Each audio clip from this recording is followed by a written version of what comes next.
पर ऐसे पुरोधा हो, कुछ साथी आज भी मोबाइल चला रहे हैं।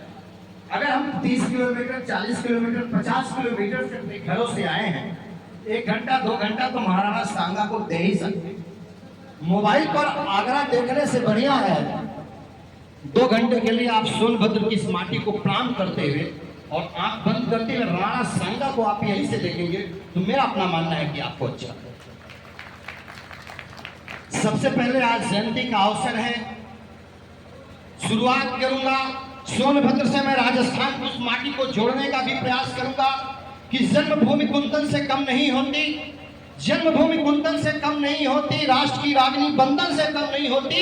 अरे चुटकी से उठा के लगा लो सोनभद्र की माटी को, क्योंकि राणा सांगा के बलिदान की माटी चंदन से कम नहीं होती, चंदन से कम नहीं होती। जय भवानी। मैं मंच पर मंचासीन लोगों का नाम लेने से पहले वह समय आप लोगों को दूंगा जब पंजाब लड़ा, नहीं बंटवारा तो नहीं हुआ था, जब पंजाब लड़ा तो यूपी कब लड़ा होगा अंग्रेजों से और मुगलों से। जब राणा लड़े होंगे तो कई राणा के सिसोदिया ही राणा के साथ नहीं खड़े हुए होंगे। तो कम से कम अगर जिस मंच पर डॉक्टर गोपाल सिंह जैसे लोग मुख्य अतिथि हो और आप जैसे लोग छावा बैठे हो, संभाजी को छावा कहा गया, तो मैं अनुरोध करूंगा कि अगर तालियां भी बजाइए तो एक साथ बोलिए। पता चलेगा दाएं वाले जय भवानी बोलते हैं, बाएं वाले मोबाइल चला रहे हैं। और चाहिए राणा सांगा के सपनों का हिंदुस्तान। देखिए कुछ चीजें तो बड़ी खरी खरी बात करनी पड़ेगी ना, तुष्टिकरण में देंगे तो बात नहीं बनेगी। बहुत बड़ी बात मैं बता दूं, तो एक बार मुट्ठी बांधिए और बताइए मंचासीन लोगों को, हम सभी लोगों के, तब आप देखिएगा भीष्म पितामह द्रोणाचार्य के रूप में कैसे आपको अर्जुन के रूप में ये लोग सिखाएंगे। और तब जब आप यहाँ से बाण मारेंगे तो सुमन सुमन कोई टिकने उगने वाला नहीं है। मुट्ठी बांध बोलिए जय भवानी, जय भवानी। अब लगा जय जय भवानी, जय भवानी, जय भवानी। बोलेंगे राणा सांगा का नाम रहेगा, उस दो कौड़ी के रोकने से रुकने वाला है। जब तक सूरज चांद रहेगा राणा सांगा नाम रहेगा, जब तक सूरज चांद रहेगा राणा सांगा नाम रहेगा। आज सोनभद्र की इस पावन और पवित्र धरा पर श्री राष्ट्रीय राजपूत कवड़ी सेना के नेतृत्व में यह जो महाराणा सांगा का अपमान नहीं सहेगा हिंदुस्तान के नाम पर, जो ये उनकी जयंती के रूप में आज जो लोग उपस्थित है छावा के रूप में, हम आप सब लोगों को हमने कहा कि शेर की अभी एक कार्यक्रम था कलेक्ट्रेट में, मैं वहीं से आ रहा हूं। मैंने कहा था कि शेर की संख्या ज्यादा होती नहीं है, इसलिए कहना है कि आज के इस कार्यक्रम में मुख्य अतिथि के रूप में उपस्थित चतुर्मुखी प्रतिभा के धनी आदरणीय डॉक्टर गोपाल सिंह जी, हम लोगों के अग्रज आदरणीय सिंह जी, और हम सब लोगों के बीच में अभी एक परिचय की कड़ी में मैं बात नहीं बताऊंगा। जब राष्ट्रीय स्वयंसेवक संघ के भवन की बात बताई जा रही थी, जब राष्ट्र समर्पण की बात बताई जा रही थी, सोनभद्र में एक से एक तमाम जातियों के लोग पैसे वाले थे, लेकिन राष्ट्रीय सेवक संघ के भगवा को प्रणाम करके अगर सबसे ज्यादा किसी ने दान दिया था तो 5 लाख का माननीय मनसूर सिंह ने देने का काम किया। आपके बीच में ऐसे लोग हैं, उनको भी मैं प्रणाम करता हूँ। जनसत्ता दल के अध्यक्ष आदरणीय हरदेव सिंह जी, हम लोग के बीच में बड़े भाई मुन्ना सिंह जी हैं, संतोष सिंह चंदेल जी हैं, और सफल संचालक कर रहे हैं जिससे हम भी प्रेरणा ले रहे हैं बड़े भाई साहब, और युवा नेता, युवा साथी जिन्होंने राणा सांगा को दिल में बसाने का काम किया, युवा जिला अध्यक्ष विकास सिंह चंदेल जी, साथ ही उनकी पूरी टीम बड़े भाई जुट चल करके रामनारायण सिंह, और इसी में हमारे बीच में बगनार से भाई मनीष जी, बड़े भैया आरपी सिंह जी, दिनेश सिंह जी, रोहित जी, समस्त आयोजक मंडल, अगर नाम लूंगा तो लंबा जाएगा। सिर्फ आप सब लोगों के सामने 2-3 बातें रखनी है कि महाराणा सांगा, संग्राम सिंह जिसे कहा जाता था, सांगा का अपमान नहीं सहेगा हिंदुस्तान। आखिर इसकी जरूरत क्यों पड़ी? अन्यथा न लीजिएगा, मैंने कहा कुछ चीजें लगेंगी। लंबी काफिलों में एक गोंडा से काफिला निकलता है, कोई सोनपुर से निकलता है, कोई बनारस से निकलता है, कोई सोनभद्र से काफिला निकलता है। आखिर कारण क्या है कि खेतों में हल जोतने वाले छत्री भाइयों को मैदान में आना पड़ रहा है? क्या करेंगे ये लोग? फेसबुक पर उनके रील को हम केवल शेयर करते हैं, उन्हें हम नेता बनाते हैं, लेकिन जब उनको अपने पूर्वजों की पगड़ी बचाने की बात आती है तो उनकी औकात नहीं है कि हमारे आपके सम्मान, हमारे आपकी क्या हिफाजत करेंगे। जो राणा सांगा के बारे में जो नेता एक लाइन नहीं बोल सकता, क्या गया था ये भी किसी राजनीतिक दल से ताल्लुक रखते हैं, लेकिन इनको लगता है, लेकिन आप लोगों को लगता है कि राणा सांगा हिंदुस्तान की धरोहर है, हिंदुस्तान की आन बान शान, इसलिए बोलना पड़ेगा। कुछ लोगों से भाजपा नाराज हो जाएगी, कुछ लोगों से बसपा नाराज हो जाएगी, कुछ लोगों से कांग्रेस नाराज हो जाएगी, कुछ लोगों से सपा नाराज हो जाएगी। भैया हम निवेदन करेंगे, इनका चक्कर छोड़ो। एक कहावत है कि नदी तालाब पोखरों की बरसात की भरी जमानी है, पता तो गर्मियों में चलता है किसमें कितना पानी है। आज पता चला है किसमें कितना पानी है। सब लोगों ने फूल को, पंजा को, साइकिल को, हाथी को उत्साह करके महाराणा सांगा के भगवा को उठाने का काम किया। हम मानते हैं आपको, आप इस मिट्टी के असली लाल हैं। आप सब लोगों से यह कहना है कि संघर्ष, स्वाभिमान और विकास के वाहक, चतुर्मुखी प्रतिभा के धनी महान योद्धा राणा सांगा के ऊपर जो कुछ लोग, कहा गया ना, गांव में एक कहावत थी, जब हम लोग बचपन में रहते थे कि जरा ऊपर थूको तो आसमान में सूरज के ऊपर अगर कोई थूकता है तो उसके ऊपर ही आता है, उनकी औकात है। अरे उनकी 100-200 पीढ़ियां कभी राणा सांगा के चरणों की धूल नहीं बन सकती भैया, धूल नहीं बन सकती। वो क्या बोलेंगे, किसके चक्कर में पड़े हैं, उसका नाम लेने की जरूरत नहीं है। हमें अपने लोगों के नाम, जिनको हम लोग आका बना के भेजते हैं सदन में, कहाँ गई उनकी जवानी, कहाँ जा रही उनकी जवानी। आप बात करेंगे, बड़ी बड़ी पगड़ियां मारने से काम चल जाएगा। सोचिए आपने, यहाँ कितने बड़े बड़े नेता आ गए, कोई नेता नहीं है, राणा सांगा से प्रेम करने वाले लोग हैं। बस एक बात मैं कहूंगा कि भगवान राम को पूजा क्यों गया? जब तक भगवान राम अयोध्या में थे, सॉरी भगवान तो थे ही नहीं तब तक, जब तक वो अयोध्या में थे तब तक केवल राम थे। लेकिन जब त्याग, तपस्या और बलिदान करके आए तो प्रभु श्री राम हो गए। इसलिए कहना है, राणा सांगा जी के बारे में कहूंगा कि त्याग, तपस्या, विनयशील ही मेरे भारत की पहचान, जिसके रचकण में पलवड़ कर मानव भी बनता भगवान, मानव भी बनता भगवान। राणा सांगा ने कोई मैसेज नहीं किया, उनके पूर्वजों ने कोई मैसेज नहीं किया, आने वाली पीढ़ियों ने नहीं कहा कि राणा सांगा का जन्मदिन मनाओ, लेकिन उनका त्याग और बलिदान कह रहा है संचालक महोदय कि राणा सांगा को याद करो। मेरे मित्रों, बस मैं यही कहूंगा कि उन्होंने इस राष्ट्र को अपने खून से सींचा था। 2-3 बड़ी मालूम बातें, मैं बहुत कार्यक्रमों में तो नहीं शामिल हो पाता हूँ, लेकिन जिसमें जाता हूँ तो आने का प्रयास करता हूँ। दिनेश भैया ने कहा सुबह तो कहीं जाने का, लेकिन सौभाग्य मेरा था उनके चरणों में प्रणाम करने का। एकता बड़ी जरूरी है, और एकता आप कैसी दिखाते हो वो आप को मालूम है। जब हम कठपुतली बनेंगे ना, आपने, हम लोगों ने, अपनी बात कहूंगा, हम लोगों ने अपने आकाओं से पूछा, किसी एमएलसी से पूछा, किसी सांसद से पूछा, किसी विधायक से पूछा कि आपका बयान क्यों नहीं है? पूछिए ना,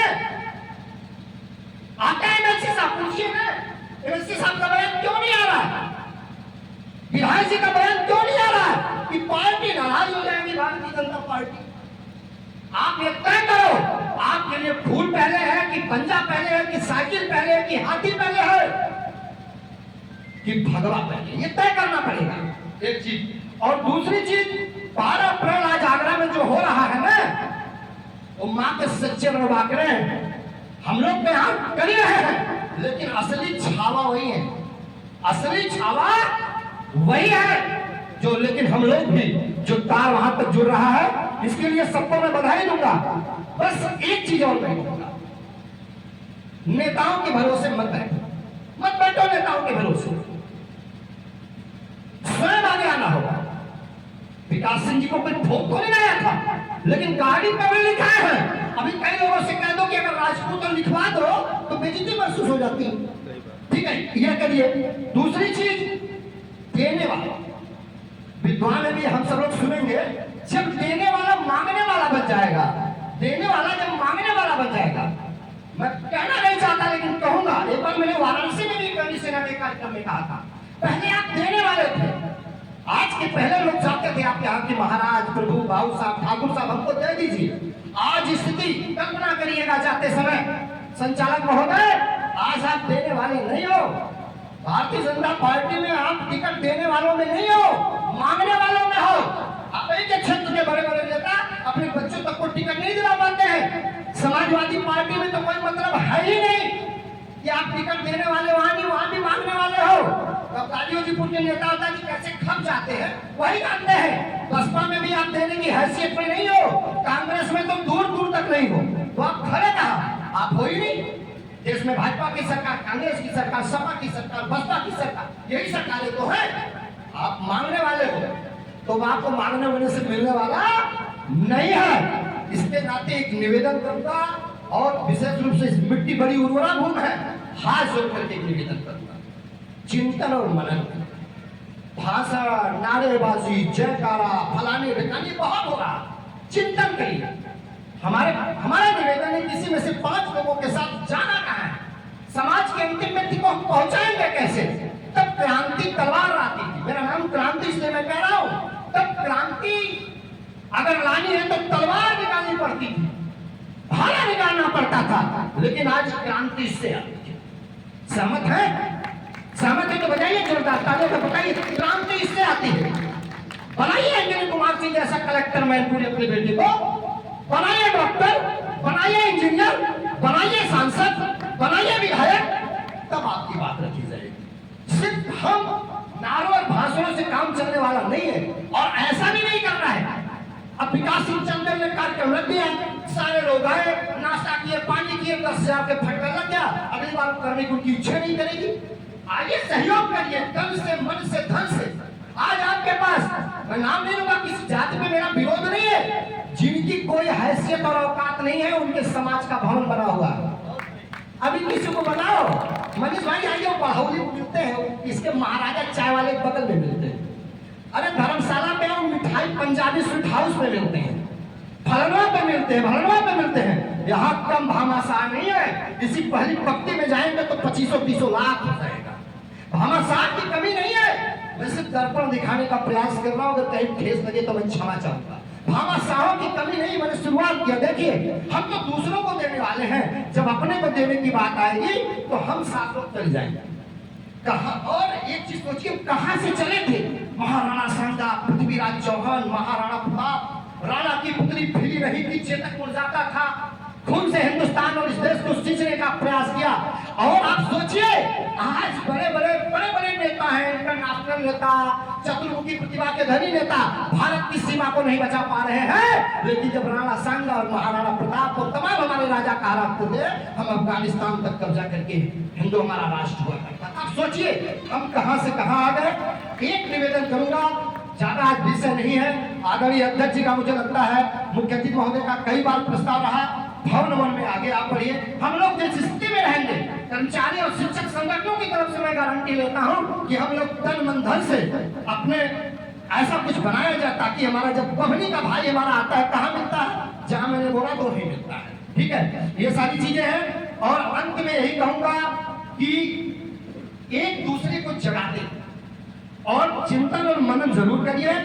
और 9 मई को महाराणा प्रताप की जयंती है, ऐसी जयंती मनाइए महाराणा प्रताप की कि पूरे उत्तर प्रदेश में, भारत की बात तो नहीं कहूंगा, लेकिन पूरे उत्तर प्रदेश में एक मिसाल, कुछ ऐतिहासिक काम करिए, कुछ योजना बनाइए, कितने संकल्प लीजिए महाराणा प्रताप की जयंती पे कि हम ये काम करेंगे। एक टारगेट करिए। जिस व्यक्ति के जीवन में गोला नहीं है, जिस संगठन के जीवन में गोला नहीं है, वो अपने लक्ष्य पर कभी पहुंच नहीं सकता, कभी नहीं पहुंच सकता। आएंगे, भाषण देंगे, शायरी पढ़ेंगे, क्रांति सिंह को लक्ष्यकार बोल देंगे, तालियां वाले बहुत बढ़िया बोला, अरे हम लोग ना बढ़िया बोला। बोलने वाले से काम हम चलने वाले वाला नहीं भैया, बता दे रहा हूँ साफ साफ। करिए, कुछ बोला करिए ना कि हम एक बच्चे को गोद लेंगे और दिल्ली IAS पढ़ाएंगे। जिस गरीब छत्री समाज का बेटा अगर 90% सुपर, उसको गोद लेंगे, बनाएंगे कलेक्टर, बनाएंगे IPS, ऐसा लीजिए। हमने कहा ना, इसी में से जरूरी नहीं कि ये जो लोग बैठे बहुत अच्छा बोलते हैं, बहुत अच्छा दे सकते हैं, इनसे बड़े बड़े भावना साहब घर में बैठे हुए क्यों कहेंगे भैया 10 कुंटल के हमने से। अंत में अपनी बात आप सब लोगों से कहते हुए कहूंगा, इस आयोजक मंडल को मैं बहुत बहुत आभार व्यक्त करता हूँ। पूरी टीम को नाम लूंगा तो लंबा जाएगा। और चाहे महाराणा प्रताप रहे हो, चाहे पृथ्वीराज चौहान रहे हो, चाहे राणा सांगा रहे हो, यह देश इन सब लोगों का ऋणी है। और सदैव हम 7 बार जन्म लेकर के भी इनके ऋण से अदा नहीं हो सकते। और वे जो थूकने का काम कर रहे हैं स्वयं अपने ऊपर, लोकसभा में बैठकर उनकी पार्टियों को शर्मानी चाहिए। देश का जब कोई सरदार वल्लभ भाई पटेल हो, शिवाजी हो, राणा हो, रानी लक्ष्मीबाई हो, भगत सिंह हो, चंद्रशेखर आजाद हो, या किसी जाति के नहीं होते कि वो राजपूत हो, ये देश के बेटे होते हैं, वो माटी के लाल होते हैं। उन्होंने जब अपने खून का कतरा बहाया, इधर 2 घाव लगता है तो लोग हॉस्पिटल में चले जाते हैं। 80 घाव लेकर के जब उन्होंने लड़ा तो किसी जाति और समाज के लिए लड़े। हर समाज के लोगों को जुड़ना चाहिए और राणा सांगा जैसे लोगों को याद करना चाहिए। अंत में यही कहूंगा कि राणा सांगे के ऊपर कह रहा हूं कि प्यासी जमीन थी, वो तो अपना कर चुका के चले गए। हम लोग क्या कर रहे हैं अपने समाज और देश के लिए करने की जरूरत है। तो इसलिए कहना है कि प्यासी जमीन थी, अपनी लहू अपना पिला दिया। राणा सांगा पर वतन का कर्ज था, उन्होंने उसको चुका दिया, उसको चुका दिया, वो तो चुका के चले गए। आप सभी लोगों को मैं प्रणाम करते हुए आप सारे लोगों से एक अनुरोध करूंगा और मीडिया के माध्यम से, मुझे लगता है फेसबुक लाइव भी चल रहा है, बस इतना कहूंगा, देश हिंदुस्तान में रहने वाले सभी देशवासियों से मैं निवेदन करूंगा, चाहे वो किसी भी जाति धर्म संप्रदाय के हो, अमर शहीदों के स्मारक चारों धाम के बराबर हो। जो हमारे अमर शहीद हैं, जिनका मैंने नाम लिया, अगर इनका स्मारक कहीं दिख जाए तो उसको प्रणाम करो। किसी शहीद फौजी का अगर स्मारक दिखाई दे जाए, प्रतिमा दिखाई दे जाए, उसको प्रणाम दिखो, क्योंकि कहा गया है कि अमर शहीदों के स्मारक चारों धाम दिखाई देते हैं, वह किसी मंदिर मस्जिद गुरुद्वारे से कम नहीं होते हैं। तो आप सब लोगों को प्रणाम करते हुए मैं यही कहूंगा कि शहीदों के लिए हम सब महापुरुषों के लिए हम लोगों का समर्पण करना चाहिए। और एक बार जोरदार नारों के साथ हमारे भैया जरा माइक पकड़ रहिएगा, जोरदार बोलिएगा, क्योंकि कवि सेना का कार्यक्रम का एक नारा लगता है कि पत्थर को भी पानी कर दे जय भवानी जय भवानी। विकास जी जरा खड़े हो जाइए, आप बोलिए संचालक महोदय के साथ, इसकी बात मैं अपनी बातें समाप्त करूंगा। पत्थर को भी पानी कर दो